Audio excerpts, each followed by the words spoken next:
देवा, तुम्ही महाराजांनी सांगितलं का म्या ते हरतालिकेचं व्रत करावं. मला ठाव आहे का म्या ते व्रत केल्यावर मला नक्की माझ्या आधीच्या जन्माचं काहीतरी हाती लागल.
देवा, आता म्या म्हाळसाताईसनी अवतान द्यायला जाणार.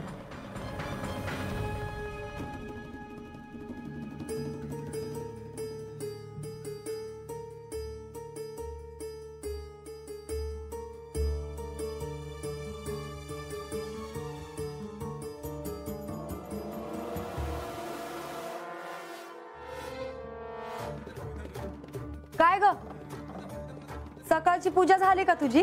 वय झाली. नाही असं विचारत नाहीत, पर कुठं चालली होतीस? कुठंच नाही. तू माझ्यापासून काय लपवीत नाहीस ना? तू काय करते हायस आता? सकाळची तुझी समधी कामं उरकली वाटतं. वय समधी कामं झाली. बरं मला सांग, महाराजांनी तुला जे व्रत सांगितलं आहे ना, त्याची काय काय तयारी करायची आहे? अगं आत्ताच समजा सांगाय हो का? तुला कुठं बाहेर जायचं आहे का? अगं तसं नाही, पण मॉप येळ आहे तुझ्यासाठी. अगं कुठं हाय भानू, तुझं लगीन झाल्यापासून ही पहिलीच पूजा आहे. आणि तू म्हणली होतीस ना तर समध्या बायकासनी अवतान द्यायचं आहे, त्यांच्या खायचं प्यायचं समजा बघाय हवं. बरं मला सांग, जेवाया काय काय करायचं ह्याचा विचार नका वय कराया. ते तू अन बा ठरवा. हा बरं मी बोलते आजा संग. समजा वाडा सजवायचा आहे, हा त्याच्यासाठी फुलं पाहिजे आहेत. अगं पूजेसाठीची पानं फुलं लागणार आहेत ती मी स्वतःच तोडून आणन. बानू, मी तुझी वाट नाही ना अडवली. अगं मग एवढा कसला विचार करते आहेस? ये बघ, तुला काय सांगायचं नसेल तर नग सांगूस, पर जे करशील ते विचार करून कर बर का.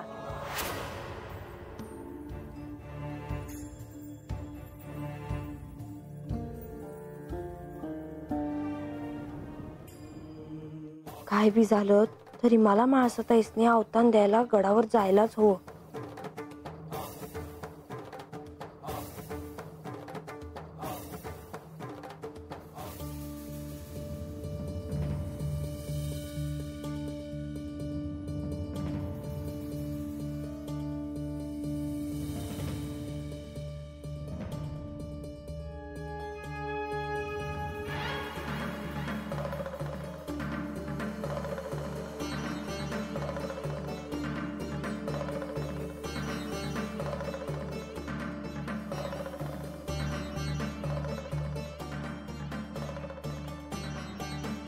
ओम श्री सूर्याय नमः.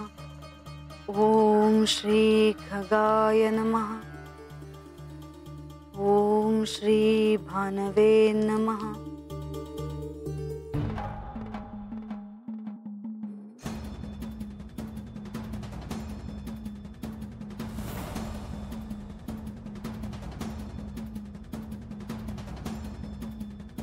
हे सूर्यदेव, मी 16 सोमवारचा व्रत करते आहे. हे व्रत प्रत्यक्ष पार्वती देवींनी केले होते. हे व्रत केल्याने माझी आणि पार्वती देवींची भेट होणार आहे. माझे हे व्रत निर्विघ्नपणे पार पडावे म्हणून आपण या व्रताला आशीर्वाद द्यावेत. देवी, एका अर्थी आपण मला आमंत्रित करत आहात. हे शुभ कार्य आहे आणि त्याचा अवहेर मी कसा करीन? हे व्रत सुरू असताना मी जेजुरीच्या नभोमंडळात उपस्थित असेन.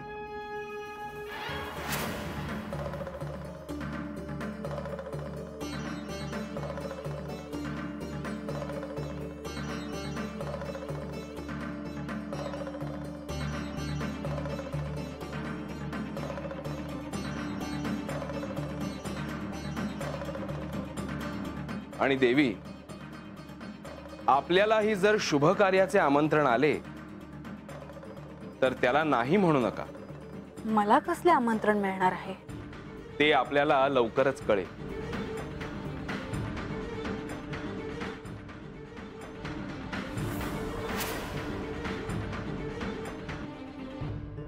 बानू, ए बानू, म्हणजे सकाळ सकाळ या पोरी गेल्या कुठं? ए बानू, म्हणजे कसं पाय ओरडतोय आज? अरे सूर्यदेव आला डोक्यावर, म्हणलं हात कुठं तुम्ही? म्हणलं डोळे उघडलं का नाही अजून? हा, म्या आणि बानू मग अशीच उठलो या. होय का? बानू कुठं आहे? असला बानू, ए बानू. बानू, अगं बघ ना हात काय करते ती, बघ. वय अजा, अजा, अरे बानू कुठं बी दिसना. कुठं गेली असेल ती? मला ठाव आहे कुठं गेली असेल ती. गडावर म्हाळसा देवीसनी अवतान द्यायला गेली असेल. म्हणून एकदा ठरवलं ना की ठरवलं बघ, पण ते कुणाच मी ऐकणार नाही. हे म्हणजे तू कडावर जा, तसंच असेल बघ ती. जा पिकी पिकी, चल. वय होय, जा.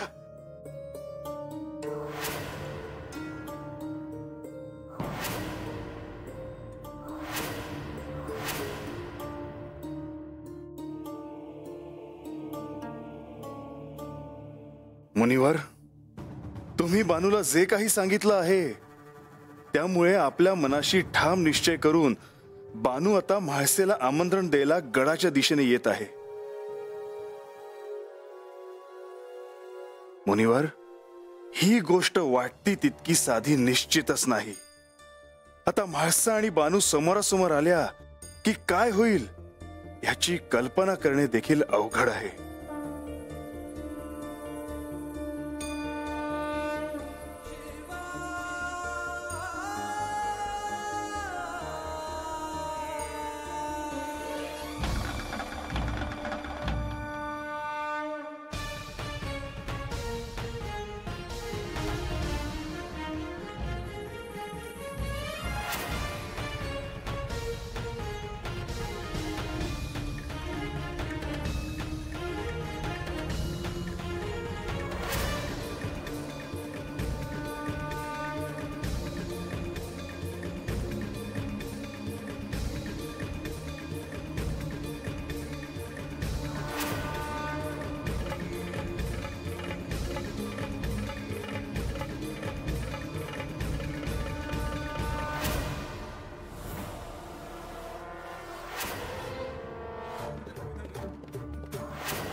तू इथे? वयजी, तुम्हाला भेटाया आल्या. मला माझी आता पूजा झाली आहे.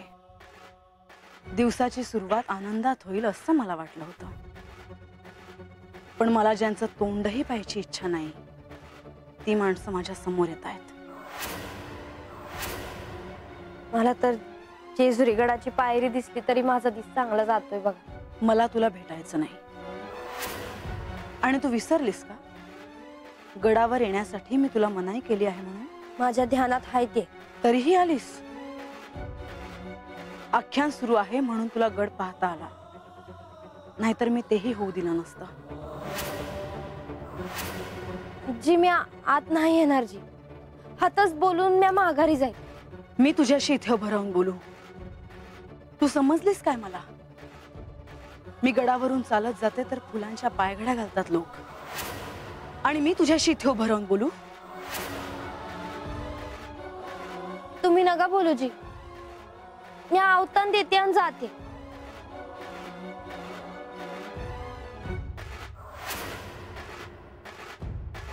आमंत्रण? वय जी, मी आई एक वरत करणार आहे. तेव्हा समध्या बायकासनी वाड्यावर बोलवल्या. तुम्हासनी बोलवाया मी स्वतः आले आहे. कसलं व्रत? हरतालिकेचं व्रत. कोणी दिलं तुला ते? महाराजांनी. कशासाठी? मनातली इच्छा पुरी व्हावी म्हणून दिलं. तुझे महाराज म्हणजे नारद मुनीच ना? जी. नारद मुनींना भेटायलाच लागेल. लगीन झाल्या धरणं पहिल्यांदाच मी असं व्रत करते आहे. समजा वाडा बी सजीवणार आहे. गावातल्या गडावरच्या बायकासनी अवतान बी धारणार आहे. हे व्रत आहे की कारस्थान आहे माझ्या विरुद्ध? तसं काय बी नाही जी. पूजाच आहे ही. आणि तुम्ही गडावरल्या सगळ्यात मोठ्या आहे. तुम्ही जर माझ्या वाड्यावर आलात आणि तुमचा हात जर पूजेला लागलं तर पुरे. पुष्कळ झालं.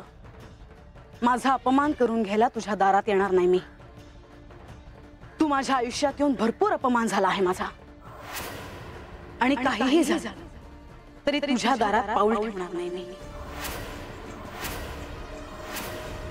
आणि एक गोष्ट ध्यानात ठेव, पुन्हा इथे पाऊल ठेवू नकोस.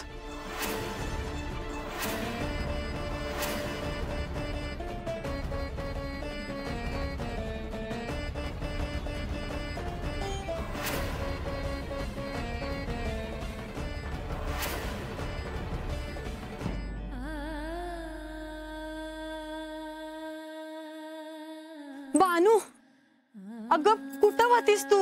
किती हुडकायचं तुला? आमसनी कसं कळणार की तू आता आली आहेस ते? चल वाड्यावर जाऊ. बानू, तुझ्या डोळ्यात पाणी? काय झालं? काय नाही, चल तू. माझ्यापासून काय बी लपवू नकस. काय झालं आहे सांग ना. तुला वाड्यावर चल म्हणलेलं ऐकू येत नाही वय? अगं पर तू आता अपमान करून घ्यायला आलीस कशाला? अगं मी महासताईसनी अवतान द्यायला आले होते. राहू दे, कळलं मला काय झालं आहे ते. चल वाड्यावर.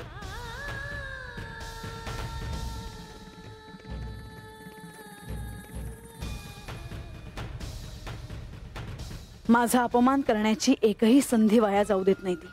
ह्या जेजुरी गडावर येऊन सेवकांसमोर मलाच पूजेसाठी आमंत्रण देत होती.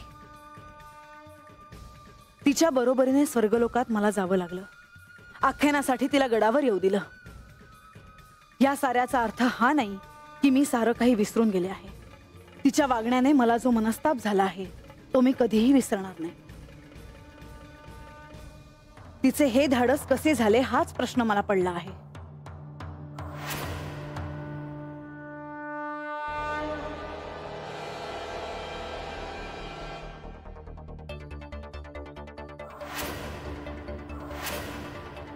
म्हाळसा, तुमच्या ध्यानात व्यत्यय तर नाही आणला मी? नाही. इथे गडावर काय घडतं आहे याची कदाचित कल्पना आली असेल तुम्हाला, म्हणून मी आले. म्हाळसा, केवळ गडावरच नाही तर साऱ्या सृष्टीत काय सुरू आहे याची देखील कल्पना आहे मला. खरंच? मग तुम्ही असे शांत कसं बसू शकता? तुमच्या देखत जर माझा अपमान होतो आहे तर तुम्ही ते कसं चालवून घेता? बानूने जर तिच्या व्रताच्या पूजेसाठी जर तुला आमंत्रण दिले तर त्यात तुझा अपमान कसा काय झालाय म्हाळसा? मला दुसरं कोणीही आमंत्रण दिलं असतं तरी मी हसत हसत गेले असते. पण हे आमंत्रण मला माझ्या सवतीने दिले आहे आणि हा माझा अपमान नाही असं वाटतं तुम्हाला? मला नाही वाटत तसे.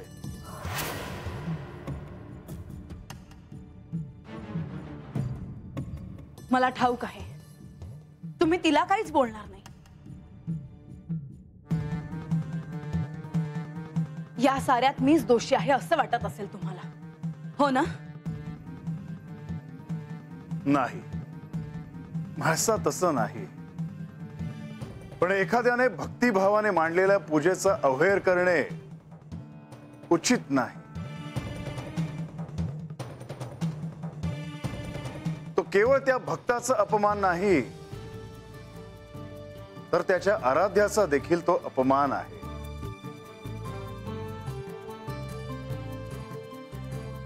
हे काय बोलता आहात तुम्ही? तिच्या बोलण्याने संताप होतो माझा.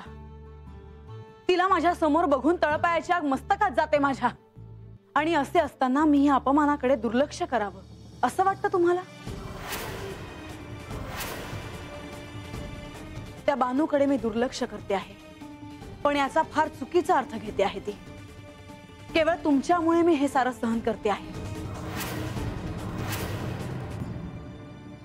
नाहीतर तिचं तोंड देखील पाहायची मला इच्छा नाही. केवळ मला माझ्या गतजन्माचे स्मरण व्हावे म्हणून आख्यानासाठी तिला गडावर येण्याची अनुमती दिली मी. पण आता तिचे धाडस वाढतच चालले आहे. म्हाळसा, तू एक विसरते आहेस. या आख्यानातून केवळ तुलाच नाही, तर बानूला देखील तिच्या गतजन्माचे स्मरण होऊ शकते. मला ठाऊक होतं तुम्ही तिच्याच बाजूने बोलणार. मला होणारा त्रास तुम्हाला दिसत नाही. माझी घुसमट तुम्हाला महत्वाची वाटत नाही. तुम्हाला केवळ माझा राग दिसतो, माझी काळजी दिसत नाही. म्हाळसा, तू असा विचार करणे योग्य नव्हे. ह्या कृतयुगातील ही शिवलीला आहे, ज्यात तू, बानू आणि मी आपण एकमेकांशी जोडले गेलो आहोत. आपलं असं हे जोडलं जाणं हेच या परमनियतीने लिहून ठेवलं आहे.